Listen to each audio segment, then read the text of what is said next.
growing up here on the island of Bali, that was the main driver of what made us start taking action. The natural world was our playground. You know, we would spend so much time running through the rice fields, at the beach, in the ocean.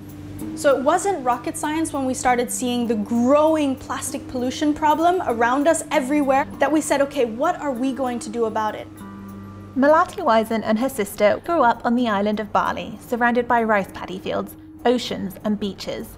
But they soon began to realise that their island had a big problem: plastic waste. Once they identified their problem, they looked for a solution, and they formed the grassroots movement Bye Bye Plastic Bags to put an end to single-use plastic. Bye Bye Plastic Bags is an initiative started by children. Since Melati was 12 years old, she has documented her journey from schoolgirl to changemaker on social media. Melati has grown the Bye Bye Plastic Bags Instagram, Facebook and Twitter accounts to 100,000 followers, with her personal Instagram clocking in at over 55,000 followers. Melati's engagements per post are in the thousands, and the accounts received big bumps to their following after Melati and her sister spoke at the UN and WEF summit. Huge responsibility, and again, people power. We have to really step into this role and see the potential that we have. Her followers support her work online and also join in for meetups, cleanups and educational programs in real life around the world to raise awareness about the climate crisis and to create change. The Bye Bye Plastic Bags movement has spawned new chapters and social accounts in over 60 locations around the world. Melati has garnered so much influence along the way that she was able to push for a new environmental policy to be passed by lawmakers on her home island of Bali. Now 20, Melati is a full-time activist, and as a result, she is an influencer.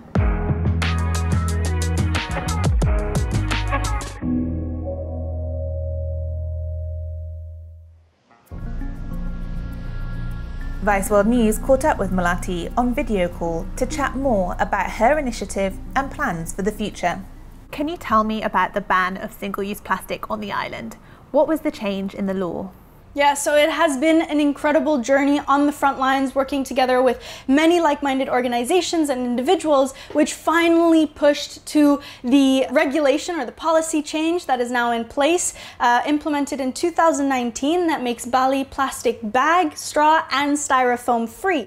Saya Agung, saya dari Bali. Saya mengucapkan selamat atas Bali karena telah meresmikan peraturan anti sampah plastik. So now, if you go to a store, the idea is that you do not get a plastic bag. But what we are saying now in 2021 as well is that really recognizing that writing a law is not the same as implementing the law. And that's why we feel that our work is still just at the beginning. It's nowhere near done. And that's what our work again revolves around right now. As Melati rightly says, implementation is definitely where the focus needs to be.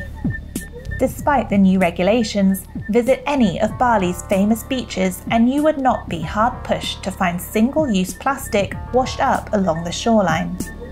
More than 90 tons of trash washed onto Bali's beaches during the monsoon season last year. Experts blame this annual event on monsoon weather, poor waste management, as well as a global marine pollution crisis.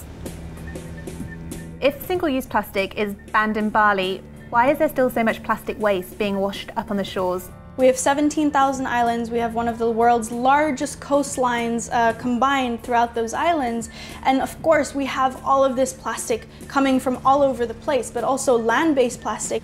One of the biggest problems, and what I've learned over my course of 8 years with bioplastic bags, is that saying no to plastic bags is a good first step, but it's nowhere near the final solution. One of those solutions on the long term is waste management, waste separation, waste facilities, waste collection, and currently that is not happening on an island-wide level. So can you describe to us what it's like on the ground? How often will you see plastic nowadays? In the first 6 months of that law being passed, we saw almost, it felt like an overnight change. Although it took all these years and so many organizations to get to where we are today, it felt like, you know, this sense of pride all across Bali. But then the whole world went on pause when the pandemic hit, and so did this progress with plastic pollution. Almost immediately as well, we saw people felt that single-use plastic is more hygienic. That was the narrative that the world was under the spell of. Well, so in that case, as you brought up the pandemic, what is the solution? I honestly believe that it's an opportunity for us to systemically create change, and that needs to come from the top down. These are all solutions that right now are still very privileged. And one thing that we understand with the pandemic, you know, if we do not take care, if we do not prioritize the environment, it just means that there will be more pandemics coming in the future. Hi, our names are Melati and Isabel. Melati acknowledges her privilege. Since her teenage years, her parents have supported her environmental activism. However, not all young, aspiring changemakers are able to afford sustainable solutions, let alone fund their own campaign work. Many in Bali, particularly those working in the food and beverage industry, are disproportionately impacted by the plastic ban. Local resident Ajus says that plastic is still commonplace on the streets and that the ban discriminates against lower-income food vendors, with greener food packaging substitutes being more expensive. Kalau sampah plastik yang paling banyak ditemuin di Bali itu hampir semua sih, karena semua sekarang itu memakai plastik. Pemerintah bisa membantu bagaimana caranya masyarakat menggunakan selain plastik. Mungkin packaging yang lebih gampang terurai, yang bagus buat alam juga, dan harganya dimurahin, seperti plastik lah. Melati started her activism and influencer journey while still in school, but has since transitioned her one-time hobby into a career. She must now navigate the difficult intersection of activism, influence, and commercialization as she attempts to amplify her message while building her business. You have influence and you have followers, but can and should influence and activism be monetized?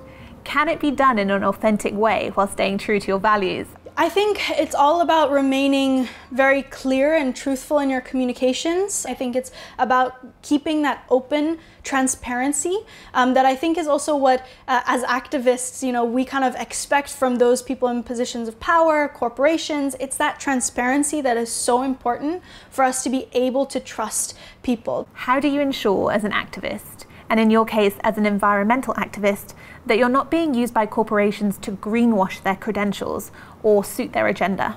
I've actually been toying around this new piece that I want to release about not greenwashing, but the new greenwashing, which is youth washing, right? And this is happening a lot now. Definitely young people are being used or asked to, invited just for the sake of having an inspiring young person. But I think the time and the age of inspiration only is over. And in terms of greenwashing as well, because I think young people know that we don't have the luxury of time to just do a marketing campaign, to just have it as a CSR program, part of a small department of a really big company. So I think the role of young people is really to hold companies accountable.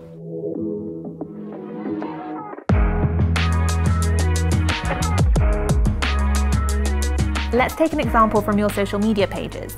You've been involved in a big campaign with Levi's. Of course, the fashion industry is one of the most polluting industries in the world.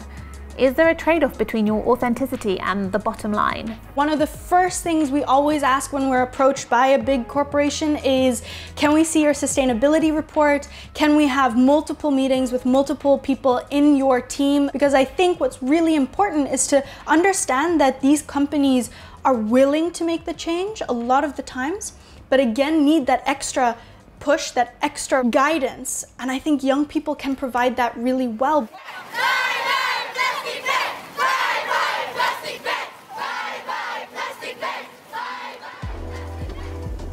After experiencing how individual people can make a momentous change, Melati is now focusing her time on developing her new project, Youthtopia. She hopes to leverage her activism experience influence and platform to help educate and empower a new generation of changemakers. So our Circle of Youth Network, right, they are young changemakers that already have their programs or their own projects, and they do their own thing in all sorts of different fields. So hi everyone, my name is Shia Bastida. I'm an 18-year-old climate activist. We're activists, journalists, and filmmakers based here. The way Youthtopia works is together with these Circle of Youth members, we create programs such as public speaking skills, or how to organize. What's the best techniques in researching? What are the techniques in facilitating a conversation with politicians? All through the eyes of young changemakers who have done it before. And welcome to Youthtopia. My name is Noah, and my name... Oh, okay, I touched the microphone. So do you encourage other changemakers to monetize their influence through speaker sessions like you do, or sponsorship, in order to continue their activism work? The last few years I've been really lucky to be able to build kind of my speaking as a career, and also one of the the ways that I earn an income. I think it's a great first step, because I also think the value of your time is the biggest value you have as an individual. And it's not just inspiring. You have words to say, you have opinions, you have solutions that you can share to inspire change. And I think that is one of the things that I've learned through my kind of experience, is that it's worth not only time, attention, but also a budget.